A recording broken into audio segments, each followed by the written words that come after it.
In your view, you know, the economy is supposed to grow, I think, 6.5% in 2015.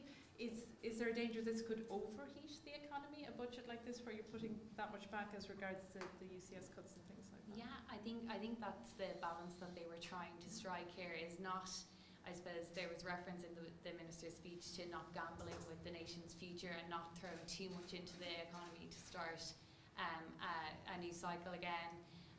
As against that, there was money to be spent, and there was the exchequer returns were ahead of what was anticipated, and it would have been welcome to see something, particularly where there was a big consultation over the summer on entrepreneurship.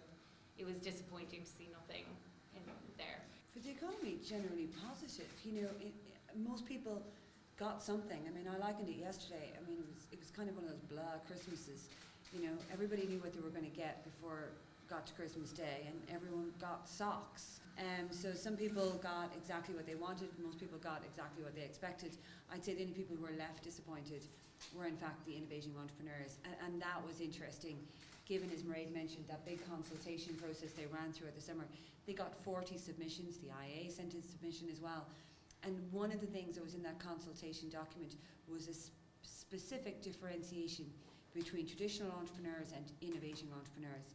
And in differentiating between them, they managed to completely pretty much ignore the innovating entrepreneurs in the budget, with the exception of some reference to Knowledge Box, which still lends itself more to FDI.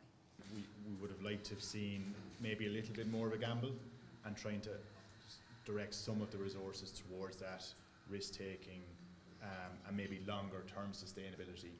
We're seeing more money in people's pockets, which is always good and will stimulate a certain amount of activity, but in the longer term, whether we can get sustainable growth off that is maybe a little bit more questioned. Okay, we're still borrowing money, yes? This is not the money that they have.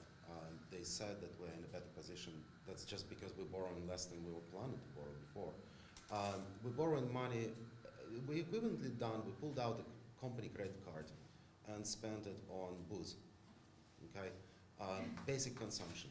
That's what will be stimulated from it. On that side said, there is a positive news there, because so far for all our fabled economy recovery, we are currently at about 13% below the pre-crisis peak in terms of the consumption per capita.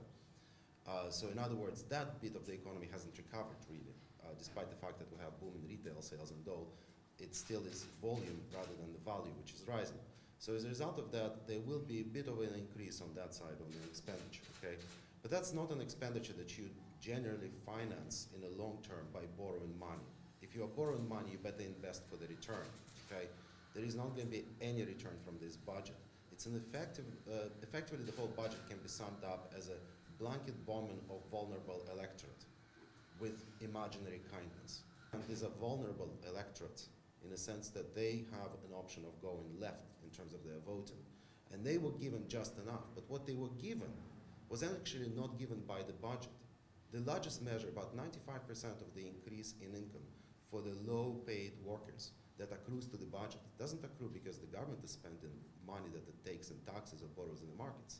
It's spending money that your companies are going to have to pay in terms of high minimum wage. It is the minimum wage which has the largest impact there, rather than all of the tax measures and all of the spending measures, the rest of them for the lower earners. Lower earners themselves are not necessarily receiving a significant incentive to go out and acquire new skills, get a better job or things like that, primarily because the USC threshold change now means that if you earn just extra over 13,000 euros, just €1 extra, you're going to get whacked with a full USC at the lower band on the entire amount. So in a sense, sit tight under the cap of 13,000, don't raise your head, Joni, and be happy that somebody gave you something. So lack of vision, lack of investment focus in the budget measures, and the concentrated focus on the vote buying is seriously concerning from my point of view. There's nothing, they're not incentivizing people to work in startups. They're not giving a startup a hand. They're not providing an infrastructure that makes it attractive to go and work in a startup. At least, when you choose to be an employee in a startup, what you are choosing to do, you are making a choice. You are choosing to forfeit a better salary. You may not be the Unsecurity. entrepreneur yourself, but what you are still part of that risk. You are still taking that risk. You are still investing your career and your future on the possibility that this could be brilliant. Maureen, just on that, on the share options, which for me was Yeah. a huge disappointment that another year goes by, no change. I mean, I think Constantine's point is well made in that most very No, small companies can't absolutely. afford big consultancy Yeah. fees. So, I mean, are there genuinely I ways think- around it that are not incredibly expensive to Yeah, implement? and I suppose the key for founders, if you don't want to do kind of put anything fancy in place, is just get people in early. So if there is somebody that you think is going to be a key in and an integral part of your business, if you can get them in at a low value, you're only paying income tax on the low, or you could even argue that there's no value if there's so much risk in the business at that early stage, and that kind of that's an easy way to get yourself into CGT treatment.